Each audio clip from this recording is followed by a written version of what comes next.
On the Resilient Lady, we got to experience one of our favorite offerings from Virgin Voyages, an overnight in port. And Mykonos was the perfect stop for a double dip. We took a privately booked catamaran excursion, spent a night on the town, taking in the spectacular sunset views, and then spent a morning exploring the Old Town with our favorite historic self-guided walking tours. Come along for all the tips on how to do Mykonos 3 ways.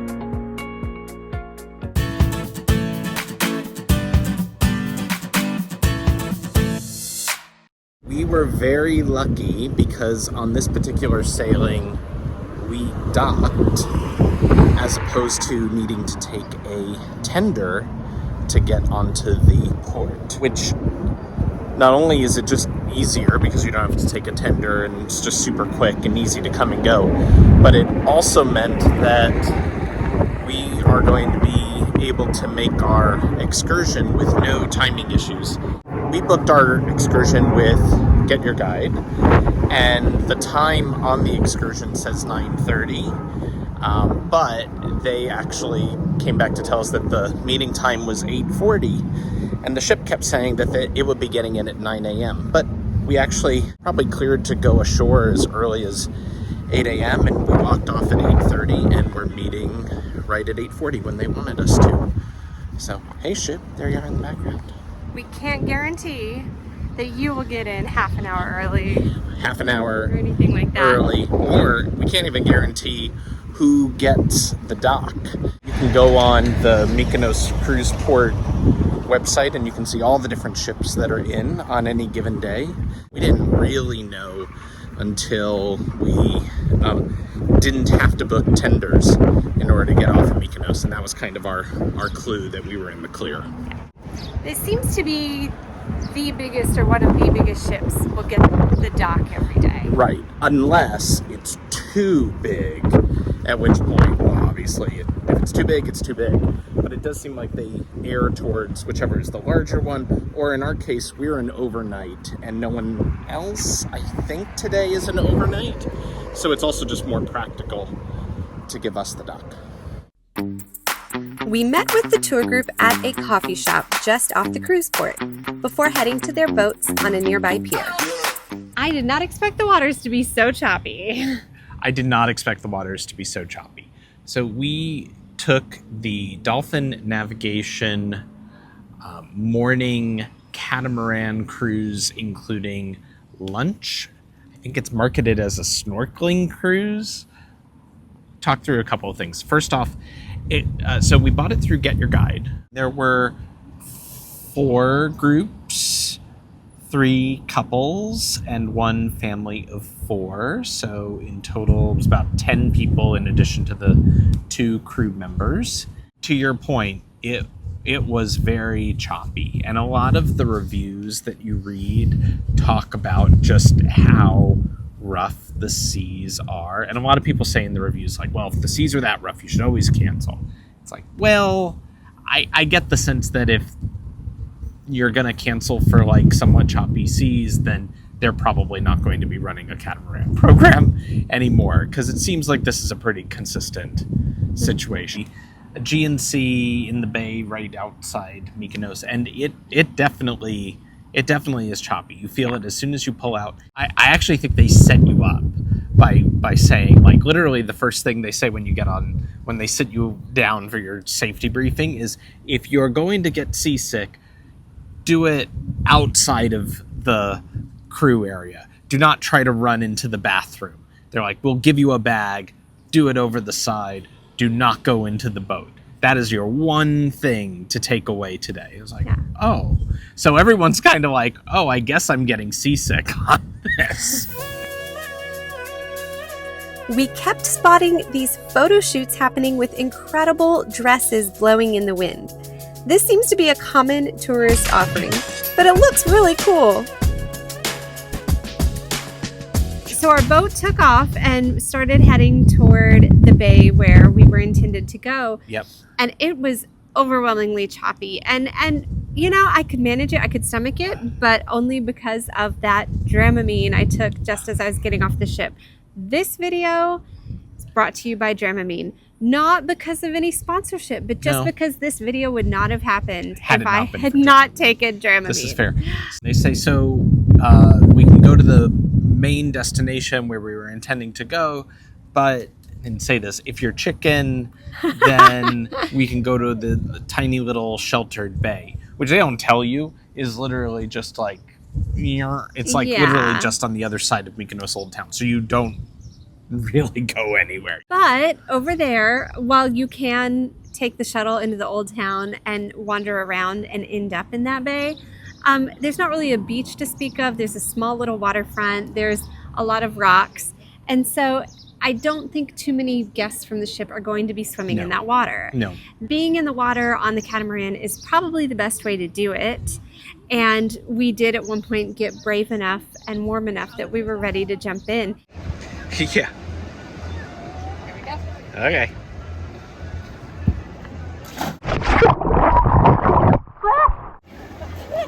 Cold? It's cold. It's cold and I'm not a good swimmer.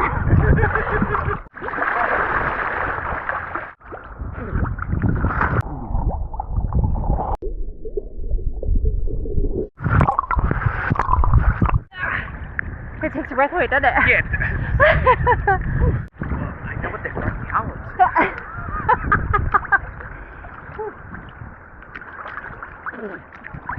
That is salty. It is so salty. I feel like I did it. It's also choppy, It is also. so it's tough to keep it from splashing you. I'm just not that strong of a swimmer. I'm just not. In case you can't tell. It's so salty. It's so salty. In terms of food and beverages, they had lemonade, water, soda, and some homemade rosé wine, which was not terrible. I mean, certainly better than any rosé wine I've ever made in my bathtub. The food, I did reach out to them ahead of time, and I was like, hey, we've got some dietary restrictions. They did not comment back to me, and so I kind of walked into this with fairly modest expectations from a food perspective. The food was fine. There was a Greek salad. They didn't put any feta on it. I don't think because of us, but they didn't put any feta on the Greek salad. And it was very tasty, and that was what served as our lunch. So looking at it, I thought doesn't seem like enough food to feed 10 people, but in the end there was food left over between the really chicken and the little beef and lamb The sausage bites meatball and bites. the pasta. The pasta had shrimp in it, and some folks had asked if they could just have some plain pasta, so they just had simple penne. It was definitely enough food. There were extras. Yeah. And we brought our own little snacks because we knew the salad would be. Yeah. We don't have the windmills. The windmills back in the days they used to be. So on the whole, I would say it was fine. It wasn't a bad experience, but it wasn't like, oh my gosh, this was a life-changing moment, or even, it wasn't even the highlight of the trip, I would say. And I think ultimately a lot But of it... not everything can be. No, That's only okay. one thing can be the highlight. That's why they call it the highlight. I think ultimately what it comes down to is a question of value. We were able to get a rate of about $165 US for this. There was a discount involved in order to get that. Per person. So per person, $165 per person, which I think was okay. And I think if we didn't have the discount, and I think if it were more like $200 per person, I think I would feel like just on the other side of that not being worth the value. She did give us a little bit of a discussion about the history of some of the buildings as we were coming back, because we saw some of the old buildings, and she talked about how many churches there are. And how the paint colors on the different buildings along the waterfront tell you about the vocations of the folks who lived there back when the tradition of painting your house for your job was a thing. So that was kind of cool. But I wouldn't call it a tour. Don't No. don't think this was that a was tour. like a little bonus sprinkled in. And you're not snorkeling. Like it is, the water is too choppy. Like it is not a snorkeling trip. I think you'd try to drown. There were a few fishes. She said sometimes you will see an octopus toward the rocks. Then again, we didn't go to the area where they usually do the snorkeling. But if that area is typically even choppier than this area, you drown. Yeah. Tonight we are heading in to go to a bar for the sunset. So we'll see you there.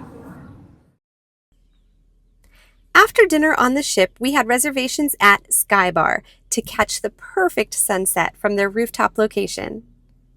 Virgin offered continuous shuttle buses throughout the day to help guests get from the port to the old town.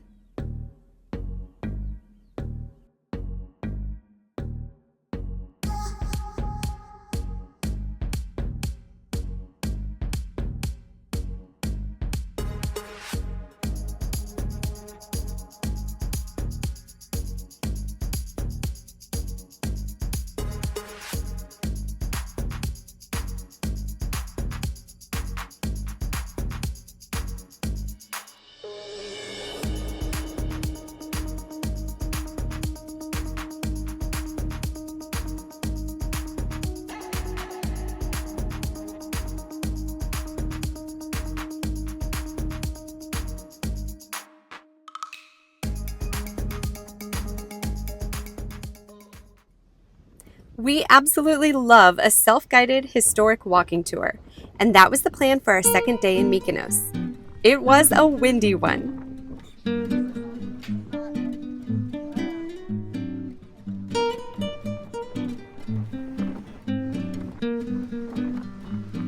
The white domes and blue trim were so iconic, and we learned a little history while soaking in the atmosphere.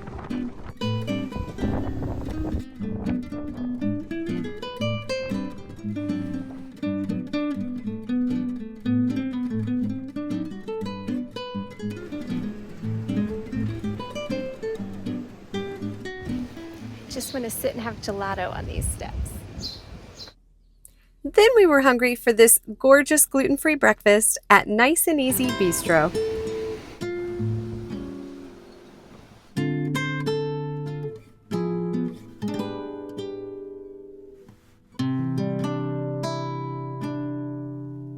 Breakfast is really lovely and yummy. I had to pull my hair all the way back because it's so windy that I couldn't eat with my hair in my face. The avocado toast is listed as gluten-free on the menu, but we did have to specify because they have it as a regular option and a gluten-free option. So make sure you say so if you want the gluten-free toast.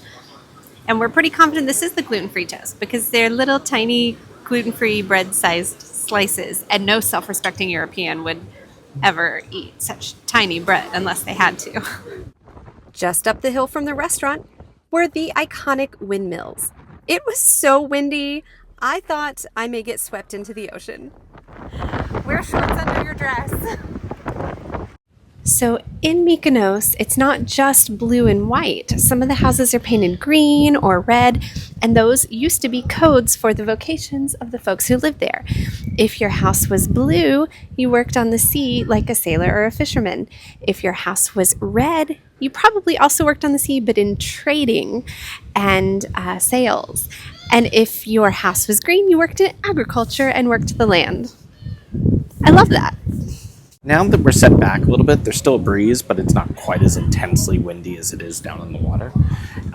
These are the 3 wells which provided water to the island for a couple hundred years, up until only about 40 or 50 years ago. I said the 1950s. Which I guess was 70 years ago. Because you're old. Because we're old, and so we forget. There's also a whole lot of mythology around if you drink the water from here, then you're going to fall in love with the island and never want to leave. All sounds very similar to, various fountains that you throw money in and other tourist destinations. You're playing Dancing Queen. We've also found that there are a ton of these little tiny churches as you walk along. And when I say little tiny, I mean there's no seats inside, kind of tiny. And they're really cute and sweet. You can't even really, you could go in, but it's you walk in, then you walk back out because they're very, very small. A lot of the signs say they're used for feast days and baptisms. They're not really used. A couple of them have signs for regular Sunday services. The Catholic Church did. Okay. But most of the Orthodox ones are used really just ceremonially. We also happened to pass by these dining spots, and I'm using this as a way to file them away for the next time we visit, because they had great gluten-free options. Now, in the more designer area, you have a lot of those fancy shops that you know from back home or from other tourist sites. So you can find, beyond the souvenir shops, there are some artisan shops and some designer shops. When we were in Athens, we got out of our concert pretty late and thought maybe we'd walk through the Placa and find some things, and all the shops were already closed by 10-ish. Closer to 11, Yeah. but yeah. And here, the shops in the summer will stay open till midnight, so you can keep shopping late. We loved visiting Mykonos, but you should check out our Santorini video here to see which one you like better, and then let us know down in the comments. We'll see you over there, travelers. Thanks for watching.